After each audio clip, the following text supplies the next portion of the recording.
So I have reviewed every Far Cry game on the channel, from Far Cry 1 to Far Cry New Dawn in the last couple of months. So now it was obviously time to play and review the newest Far Cry game. And I have to say that especially after Far Cry New Dawn, my expectations for this game were kind of low. So in this video I'm going to review Far Cry 6 and see whether it is a right step in the right direction or if they embarrass the Far Cry name again. So right from the get-go, Far Cry 6 starts like you would expect a Far Cry game to start. You have a protagonist, a clear antagonist, and a big open world to explore and to conquer. And I was really hoping that the story of the game would finally take itself seriously, because especially in New Dawn, that wasn't the case at all. And I have to tell you that I was quite impressed on the roughness and on the dark parts of the story. And I mean, what do you expect? This is a country where a big revolution is going on. Of course, the story has to be dark and mature. And I have to point out the acting of Giancarlo Esposito here, which did an incredible job and made the character of Anton Castillo way better than it would have been with a normal NPC. And the main story missions were definitely a lot of fun, because they varied quite a lot. You know, you had some story missions where you had to rescue somebody, you had some story missions where you had to steal a tank, or others where you just had to completely demolish a whole army of enemies. And when it comes to the plot of the story, I had a feeling that they did a quite good job of actually cutting out all the bullshit and just trying to focus on things that would really bring the story forward. Because you know, the map is divided into regions, and in each region you have a faction that you need to help so that they will help us in return on fighting against Castillo. And while I have to say that I really enjoyed La Moral and the Legends quite much, and I think that they made a great job of making those groups feel like actual rebels and people that would fight for a cause and a revolution. But I quite had a problem with Maximas Matanzas. The developers obviously were trying to put in a little bit of, you know, fun and hip into the game, but for me the group really felt more annoying than fun. You know, in my eyes it kind of didn't feel like a proper rebel group, and I just couldn't take them seriously.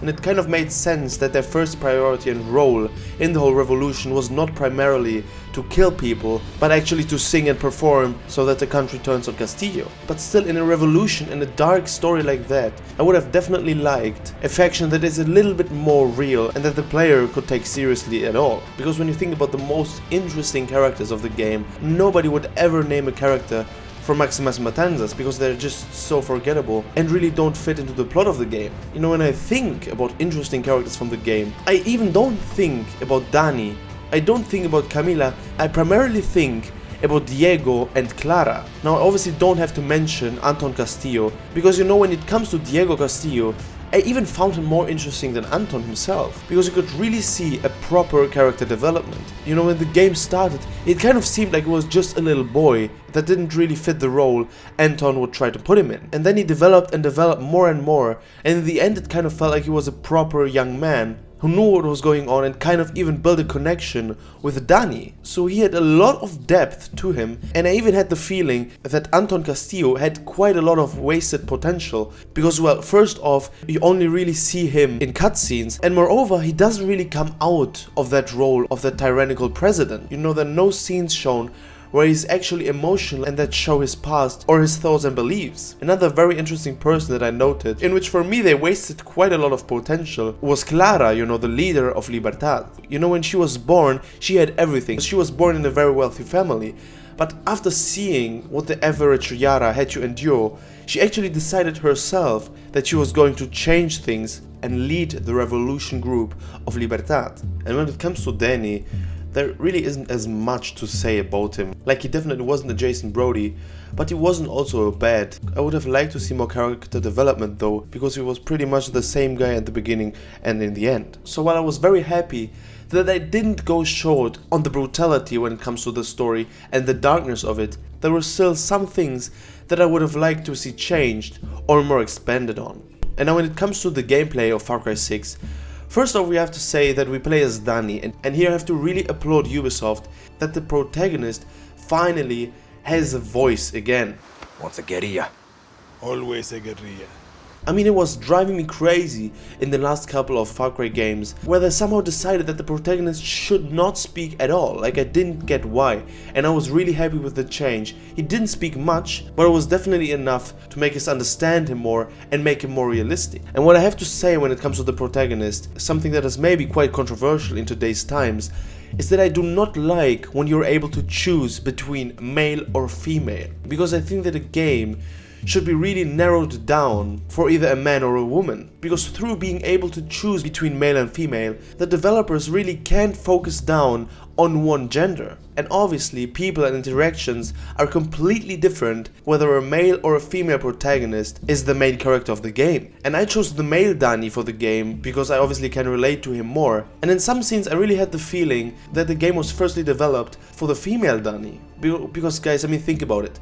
When you have a girl like Clara who's literally showing interest in you and is an absolute bombshell, which man wouldn't at least try to start something with her? I mean, that was driving me crazy, and even after her death it was pissing me off that they didn't include a romantic option with Clara. Obviously I'm not saying that female protagonists are bad, I don't want to get cancelled here. I mean, we have the Lara Croft series or Horizon Zero Dawn, which have incredible protagonists, but I don't really like when a game is male or female.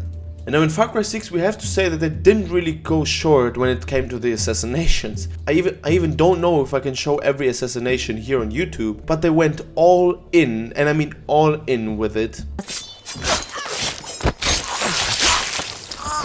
But when it comes to the assassinations, a big problem that I had was that every time when a person would see you, the game created this weird sound where I was thinking that an alarm was being turned on, even though nothing really happened and only that one enemy saw me. It really took some time to get used to it, and there were sequences where I was thinking like, how could have any guard spot me, because I was simply thinking that that sound emphasized that I had been spotted. And when it comes to the bugs of Far Cry 6, I really have to take my hat off because I had quite few bugs in the game. You know, the only one that was really quite nerve-wracking was that in one sequence the enemy was simply invisible. You know, the crosshair was turning red, but I couldn't see the NPC that I was trying to kill. But other than that, I really have to say that I'm quite impressed at the fact of how fluid and how good the game actually was performing. Another thing that I would have liked to see more in the game was the hunting aspect, because you know, in earlier games like Far Cry 3, Far Cry 4 or Primal, obviously the hunting was a very big part of the game, but in Far Cry 6 it wasn't really a part of the game at all. You know, the game wasn't really rewarding us for killing any animals, and moreover, guns were way more overpowered than bows and arrows. And when it comes to the guns, one problem that I had was that you kind of can complete the whole game with a weapon that you gather in the first hour of the game. You know, I had equipment that I literally used for more than half of the game just because I didn't find anything better, and my equipment at the time was already the best one that I was finding. And in addition, I really have to say that they have to improve their rewards system a lot in the game. You know, the same thing is with upgrading your hideouts. You know, you get some very nice upgrades like your wingsuit that you can't use at the beginning of the game. You first have to unlock it in your hideout, but 90% of the upgrades are really not worth taking. So they really have to think about trying to make a reward system so that we players actually feel that it will be worth it to upgrade a hideout or to do the treasure hunts, because we will actually get something useful from it. And now we're going to talk about probably my favorite part of the game, which is the open world. Like, it definitely isn't perfect, but I mean, just look at Yara. I mean, you can shit on Ubisoft all you want, I will always be defending, because they always make a great open world, and you could really see that they put a lot of effort into producing and creating Yara and making it a beautiful and realistic place. I mean, just looking at the game, it literally looks incredible, and the setting is definitely one of my more favorite ones in the Far Cry series. However, even that point has some flaws that I noticed quite easily. For example, in the first couple of hours I immediately noticed a big problem that the open world had, and I'm talking about the fact that there's just so freaking much to do in the open world. Like, it doesn't matter, FND bases, treasure hunts, ambushes, there are so many activities that you can do that you kind of feel a little bit overwhelmed by. And here the problem of a proper reward system also comes into place, because after some time we don't really feel like it's worth it. I mean, you know, while it's definitely nice to gather some XP, there isn't really a point in doing all of those activities. And you know, in the beginning they are quite fun, but after capturing the 20th checkpoint, there was no way I was going to continue to do those, because the value was simply not there. And to be honest, I would like to see more life in Yara in general. Because you know, while roaming the open world or just driving on the streets, the game doesn't really feel alive. And even in Esperanza, you know, it doesn't really feel like a proper city. You know, you don't really see a lot of daily life in it. And Yara in general seems quite empty, to be honest. While the open world doesn't really feature a lot of cities, a fact that I would like to see improved, even though cities that do exist feel really empty and it kind of feels like everybody's dead. And I would like to see more NPCs roaming around, doing their daily stuff. And here I really have to say that I would like to see more or bigger cities in the game. You know, even Esperanza didn't really feel like a capital of a country. So they could definitely improve the cities, make them bigger and decrease all the forests that you can take. Obviously that will take more time, but it will also improve the game greatly. And you know, the open world is not as vertical, so the wingsuit doesn't really come in as handy as it did in other Far Cry games, like Far Cry 4 especially. But that isn't really a problem because you get around quite quickly using fast travel or vehicles. And guys, can we just please mention the fact that Far Cry 6 had a collaboration with Stranger Things? Like, I'm being totally serious, I didn't know at all that a sequence of Stranger Things would be in Far Cry 6, and I would have never imagined that. And I have to say that I was really impressed on how good it actually was, even though it was quite short, to be fair. But I have to say that I would like to see more collaborations like that in future games. But to be fair, you know, it has to make sense. I mean, for example, you couldn't combine Cyberpunk and Lord of the Rings, but the vanishing in Far Cry 6 was really a great and quite surprising experience that I had in the game. So when it comes to the open world, it was definitely one of the stronger points of Far Cry 6. You know, while it did have a variety of flaws, I still think that they made a great job when it comes to Yara and the open world.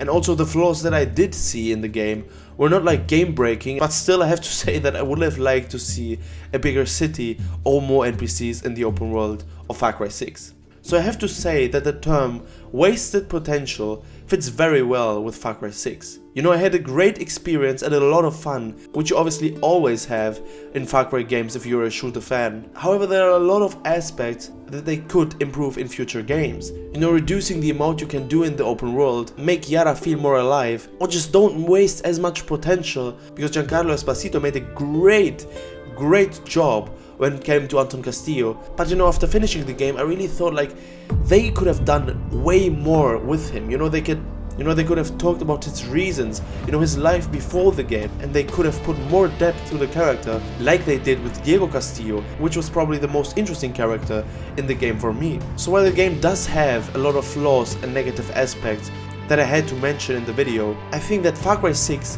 was really a good game and definitely an upgrade from Far Cry New Dawn. So I'm really happy to see that this game was a right step in the right direction for the Far Cry series, and I'm looking forward to the future of the franchise.